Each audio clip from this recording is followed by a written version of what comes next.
Do we have any non-Muslims on any of the mics of the sisters? Okay, we have one in the right-hand side. Go ahead, sister. Salam alaikum ji. I am a Hindu, Amuta Ramesh. I am a diploma engineering. Sorry to asking this question.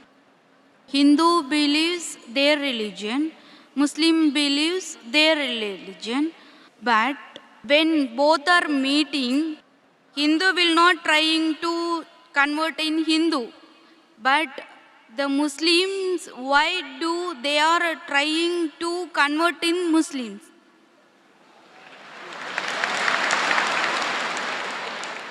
Sister, if I understood your question correctly, when Hindus meet Muslims, they don't try and convert the Muslims to Hinduism, correct? Yeah. But when the Muslims meet the Hindus, they try and convert the Hindus to Muslim, correct? Correct. Sister, it is like giving an example. There is a student who goes to school. Maybe he's in the 7th standard or 8th standard. There's another student who goes to postgraduate college. Postgraduate college. Maybe he's doing his master's. Now when they meet, will the school student try and teach the postgraduate, or the postgraduate will teach the school student? Sister, Yes. will the school-going student teach the postgraduate student, or the postgraduate student will teach the school-going student? Sister, I asked you a simple question, not a difficult question. Sister, have you understood my question? Yeah. So will a student going to school will teach a student going to a senior college, postgraduate college? Or No. will a student going to postgraduate college will teach a student going to the school? Post-graduated only. Correct. So in comparison, when the Muslims, what we believe, we are postgraduates. So when we meet our younger brother who are in school, it's our duty to share knowledge. We don't want to be selfish. I don't want to be selfish. You know, those who are selfish, the person should not be a graduate. You know, let him suffer. Let him be in school only. If he comes to college, postgraduate, he may take my job away. Those are selfish people. We, mashallah, we are selfless. It's our duty to spread the message of truth. So when we meet a non-Muslim, whether Hindu, whether Christian, whether Buddhist, we tell Ta'ala vila kalmitum sawaim baina bainakum. Come to common terms, and we try and educate them. We don't want to degrade them. We try and educate them so that they can become a postgraduate, and both of us will get a good job. The good job is going to Jannah. So we don't alone want to go to Jannah. We want to take our brothers and sisters to Jannah. Sister, do you want to go to Jannah? Do you want to go to paradise? Jinnah. Do you want to go to paradise? No.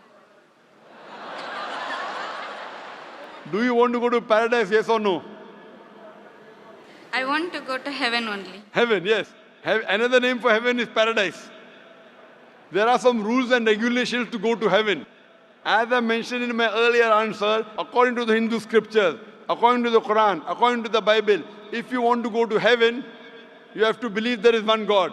You have to believe He has got no images, He has got no photograph, He has got no idols. Sister, do you believe in one God?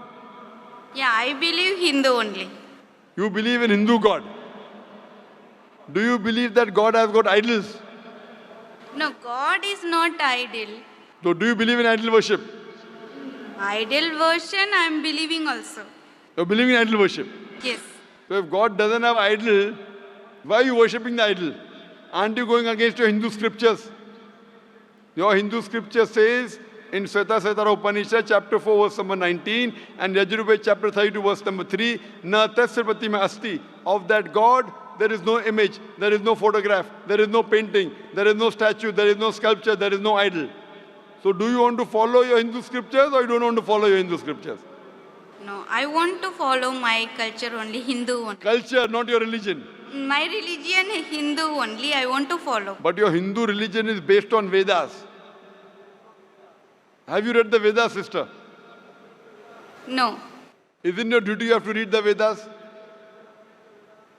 When will you read it? Tomorrow? Or tonight? I don't know. I will try.